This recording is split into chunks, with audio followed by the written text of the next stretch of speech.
Okay, let's recreate that in Storyline. That button sinking in effect, I love that one. Let's do that in Storyline.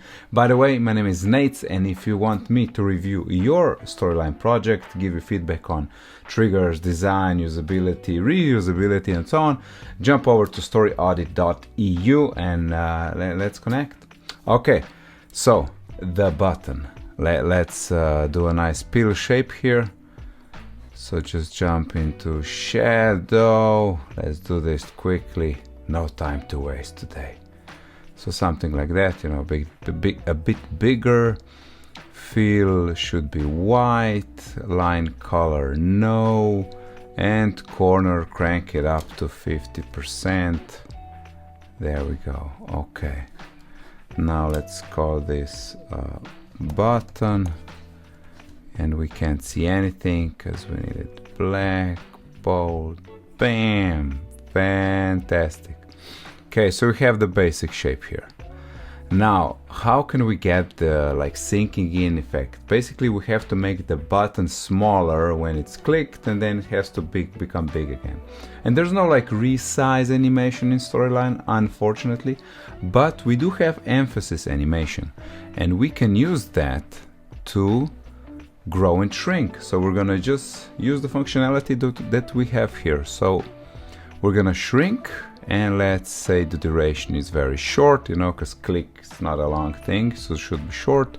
And effect medium, you know, actually smaller, no, medium, because we're shrinking, so not too much, just a tad.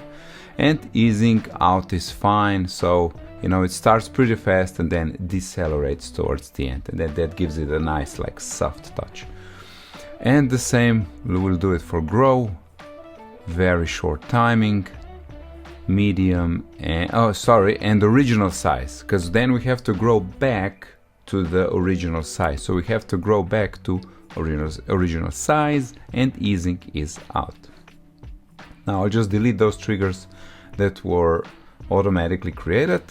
And we're gonna add a down state. So down is when the button is pressed, when you hold the mouse button down. That's the down state. And we're not touching the state. This state is for us, so we know what's happening with the button. This is our information that we're gonna be using for the triggers and executing the animations. So what we'll do is we're gonna emphasize rectangle 1 using shrink. It's pretty funny, right? Emphasizing using shrink. When state of rectangle is down. Pretty simple. And then how are we gonna grow back up? So emphasize grow. I made a duplicate trigger here. When the state is, don't select normal. I know what you're thinking. Correct approach here is not down. Is not down is not the same as normal state. Normal state is normal state, but is not down means it's down now, and now it's something else. Could be selected, could be visited, could be, I don't know, even hover, or your custom state. So any other state, that's when this trigger will happen. So when we leave the down state and go to some other state. So this is important, the little detail that you need to know. So is not down.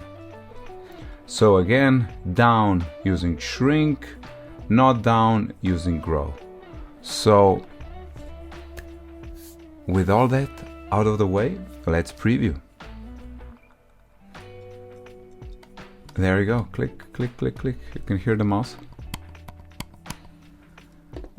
Pretty nice. And even now, you know, if you want to make it even more buttony, let's add a hover state. So you know there's some effect when mouse hovers over, and you want just a nice shade here. So just a very bright gray hover effect. And I have even tested, if I were to have a normal state and say is normal, then this effect doesn't work because it stops because it's hover. So there you go, right? You see, as soon as I release, it changes from down to basically to hover, but because we have the trigger is not down, the grow emphasis works. So there you go, pretty quick video for today. Hope you learned something. I think those little nuggets really help with interactions or micro interactions, and even the nuggets in your knowledge that is not downstate is pretty important detail in this trigger like this.